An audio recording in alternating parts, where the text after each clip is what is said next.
ഈ രാഹുലിനെ കുറിച്ച് പറയുമ്പോൾ ഈ മുകേഷിൻ്റെ കാര്യമാണ് കോൺഗ്രസ് ഉൾപ്പെടെ ഉന്നയിക്കുന്നത്. അങ്ങനെ ഒരു ധാർമ്മികത ഉണ്ടെങ്കിൽ മുകേഷിന് അന്ന് തന്നെ രാജിവെപ്പിക്കേണ്ടിയിരുന്നില്ല എന്നാണ് ചോദിക്കുന്നത്. ഇതൊക്കെ ഒരുതരം തൊടിന്യായങ്ങൾ മാത്രമല്ലേ. പ്രശ്നം എന്താണെന്ന് ചോദിച്ചാൽ ഇത് കോൺഗ്രസ് പാർട്ടി ഇങ്ങനെ സ്വയം എന്തിന് അപമാനപ്പെടുന്നു ഇങ്ങനത്തെ ഒരു ക്രിമിനലിന് വേണ്ടി എന്നുള്ളതല്ലേ ചോദ്യം. അതിന് ഓരോരോ മറകളല്ല, ന്യായങ്ങൾ തൊടിന്യായങ്ങൾ പറയാനല്ല അവർ നിൽക്കേണ്ടത്. തൊടിന്യായങ്ങൾ പറയാമെന്ന് പറഞ്ഞാൽ ഈ ദുഷ്പ്രവർത്തികളെയും ഈ ക്രിമിനൽ ആക്ടിവിറ്റീസിനെയും കോൺഗ്രസ് സംരക്ഷിക്കുന്നു, അതിനുവേണ്ടി വാദങ്ങൾ നിരത്തുന്നു എന്നുള്ളതാണ് അതിൻ്റെ അർത്ഥം. അതുകൊണ്ട് അങ്ങനത്തെ തൊടിന്യായങ്ങളല്ല പറയേണ്ടത്. കോൺഗ്രസ് പാർട്ടി ആ പാർട്ടിയുടെ രാഷ്ട്രീയ സംശുദ്ധി സംരക്ഷിക്കാനുള്ള മാർഗങ്ങൾ എന്താണോ അത് അവലംബിക്കാനാണ് ഒരു മുമ്പിലേക്ക് വരുന്നത്. രാഹുൽ മാങ്കൂട്ടത്തിൻ്റെ ഈ വിവാദം തെരഞ്ഞെടുപ്പിൽ പ്രതിഫലിക്കുമോ?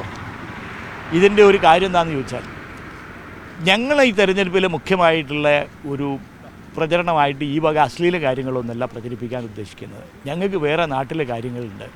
ഇപ്പോൾ തന്നെ ഞാൻ തമാശയ്ക്ക് നിങ്ങളോട് തുടക്കത്തിൽ തന്നെ പറഞ്ഞു, രാവിലെ വെറും വയറ്റിൽ അശ്ലീലം പറയേണ്ടി വരിക എന്ന് പറഞ്ഞാൽ തന്നെ ഞങ്ങൾക്കൊരു കഷ്ടമാണ്. അതുകൊണ്ട് ഞങ്ങൾ തെരഞ്ഞെടുപ്പിൽ ഇതൊന്നുമല്ല. ഞങ്ങൾക്ക് ഈ കേരളത്തിലെ LDF ഗവൺമെൻറ് നടത്തിയിട്ടുള്ള നിരവധിയായിട്ടുള്ള ക്ഷേമ പദ്ധതികളുണ്ട്. കേരളം മുന്നേറി വന്നിട്ടുള്ള വികസന കാര്യങ്ങളുണ്ട്. കേരളത്തിലെ തദ്ദേശ സ്വയംഭരണ സ്ഥാപനങ്ങൾ നടത്തിയ പ്രാദേശിക വികസന വിപ്ലവങ്ങളുണ്ട്. ഇതുപോലുള്ള എത്രയോ കാര്യങ്ങളാണ് ഞങ്ങൾ ഈ തെരഞ്ഞെടുപ്പിൽ പ്രധാനപ്പെട്ട ചർച്ചാ വിഷയമാക്കുന്നത്. വികസനം, ക്ഷേമം തുടങ്ങിയിട്ടുള്ള കാര്യങ്ങൾ. അതിനിടയിൽ ഇതിലൊന്നും ചെവി കൊടുക്കാൻ ഞങ്ങൾക്ക് സമയമില്ല. പക്ഷേ എന്ത് ചെയ്യാൻ പറ്റും? ഇമാതിരിയുള്ള വൃത്തികേടുകളൊക്കെ വന്നു കഴിഞ്ഞിട്ടുണ്ടെങ്കിൽ അതിനോട് പ്രതികരിക്കാതിരിക്കാൻ പറ്റാത്തത് കൊണ്ട് പറയണമെന്ന് മാത്രമേ ഉള്ളൂ.